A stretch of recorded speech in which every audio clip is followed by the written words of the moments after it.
hindi ako bratinela o spoiled brat. Ang budget ng Pilipinas ay hawak lang ng 2 tao. Magandang araw po, Madam Vice President. Una sa lahat, nagpapasalamat po kami sa pagkakataon na binigyan niyo po sa amin at makapagtanong po sa inyo. Pero bago po ang lahat, ma'am, ano po ba ang dahilan at nabigyan niyo po kami ng pagkakataon na magpa-unlock po kayo ng interview? Maraming salamat sa pagkakataon na ibinigay sa akin ngayong araw na ito. Nagpa-interview ako dahil gusto ko na malaman ng taong bayan at ma-explain sa taong bayan kung bakit hindi ako sumasagot sa question and answer sa budget hearing ng Office of the Vice President para sa budget proposal namin 2025. Gusto ko kasi na maintindihan ng taong bayan saan ba ako nanggagaling. Madam Vice President, sa mga nakaraang linggo po, naging laman ng balita ang naganap na hearing sa House of Representatives po para sa 2025 OVP budget. May mga nagsasabi na nag-asal bratinelya daw po kayo, lalo na sa House of Representatives. Hindi daw po kasi kayo sanay na matanong sa mga bagay-bagay, kaya ganoon na lamang po ang naging asta ninyo. Ano po ang reaksyon niyo dito? Sanay ako na sumagot sa mga tanong ng mga bagay-bagay. Kaya nga, di ba, nagbibigay ako ng mga interview, kahit hindi siya arranged na interview, mga ambush interview ng media kung saan nakukuha nila yung mga katanungan ng taong bayan. Sanay ako sa ganyan. At alam ng taong bayan na hindi ako bratinela o spoiled brat dahil kilala nila ako simula nung ako ay nasa Davao pa, simula nung ako ay mayor pa, hanggang naging vice president ako. Kilala ako ng taong bayan na hindi ko inaabuso ang aking power at ang aking authority sa lahat ng mga opisina na nahawakan ko.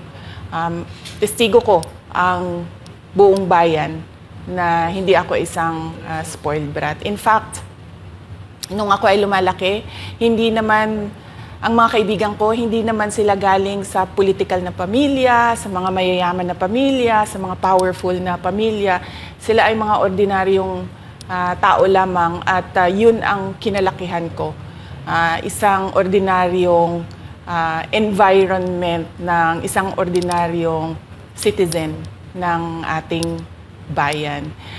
Sa palagay ko, hindi lang sanay ang iilan na mga miyembro ng House of Representatives na hindi nila makuha yung gusto nila at gusto nilang marinig na sagot. At hindi sanay yung mga iilan na mga representatives natin na sinasagot sila sa kanilang mga patutsada. Kaya sa tingin ko, isa din itong parang atake din nila na parang, oh, bratinela yan. Kahit na sumagot naman ako, hindi nga lang sa gusto nila. Kaugnay dyan, Madam Vice President, dito sa budget hearing, naniniwala po ba kayo na may kapangyarihan talaga ang Kongreso na busisiin ang budget po ng bawat ahensya ng gobyerno? Siyempre, oo. Nakalagay yan sa ating saligang batas na ang Kongreso natin ang merong power of the purse. Kaya nga, di ba, merong mga budget hearings at merong pagpasa ng budget mula sa House of Representatives at sa Senado natin, sa Kongreso natin.